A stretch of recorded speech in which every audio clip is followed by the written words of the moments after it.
name is Raylan Embleton and I work at the Hill Aerospace Museum in our education department. Today we are doing some experiments with electricity. So if you watched our last video, you learned that opposites attract and likes repel. So positives and negatives, opposites attract, and likes, negative and negative, repel.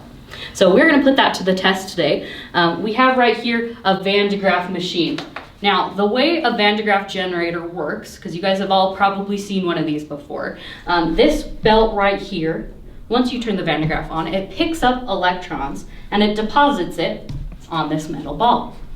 Okay, so you know, you've all seen, like I said, you've all seen this, you put your hand on and then your hair stands up. Well, if we had our helper just standing on the ground with her hand on the Vandegraaff, nothing would happen. Electricity is lazy and it likes to take the easiest path and it likes to go to the ground. So if our helper is standing on the ground, the electricity is just going to flow through her body and go right to the ground. It's not going to stay in her and make her hair all negative and make it all push away from each other because it's all the same charge. Now we're just going to stand here for 15 minutes and just watch her with her hand on the Vandegraaff. Not very exciting. So instead what we have right here, so we have this beautiful purple hippo stool. Okay, and this purple hippo stool is made of plastic. Plastic is what's called an insulator. An insulator is something that stops the flow of electricity.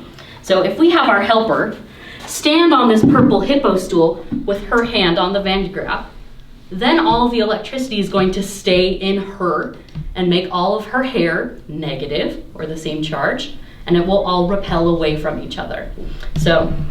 Okay, so can I get my helper to come on up? Okay, will you do something for me? Will you whip your hair back and forth like you're at a concert? Oh yeah, that was good. Okay, I'm gonna need you to stand on the stool here. Okay, face that way. Okay, now there's two important rules, or mostly just one. Okay, make sure you listen to me because otherwise you're gonna get shocked. Okay, so I want you to keep your hand on the Vandegraaff and don't take it off until I tell you to, okay? Because otherwise you will get shocked. And we really don't want that to happen. Okay, so my friend, I'm gonna have you put your hand on the Vandegraaff. Okay, and I'm gonna start her up.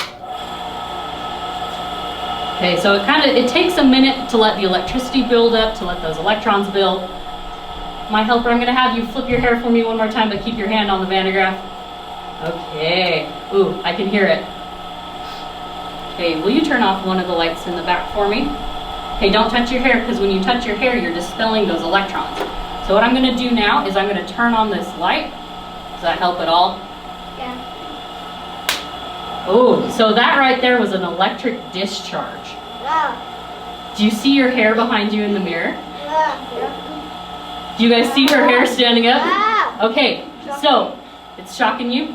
So what we're going to do real quick is I'm going to turn this off.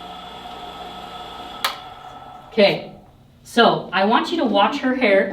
Oh yeah, you see it? So all of her hair right now is all negative. So it's repelling away from each other. So as my helper gets down and walks on the ground, don't go yet, the electrons are gonna flow out of her and back into the ground. So as she walks along the ground, you can actually watch her hair go back, lose the electrons, and go back to normal. Okay, you ready to step down, walk across the floor towards the camera? And her hair, your hair actually went down. Okay, can you turn the light back on for me? Okay, thank you, my helper. Can I have a high five? You are awesome. Okay. So thank you for joining us for our electricity experiment this time, and I hope you guys join us later. Thank you.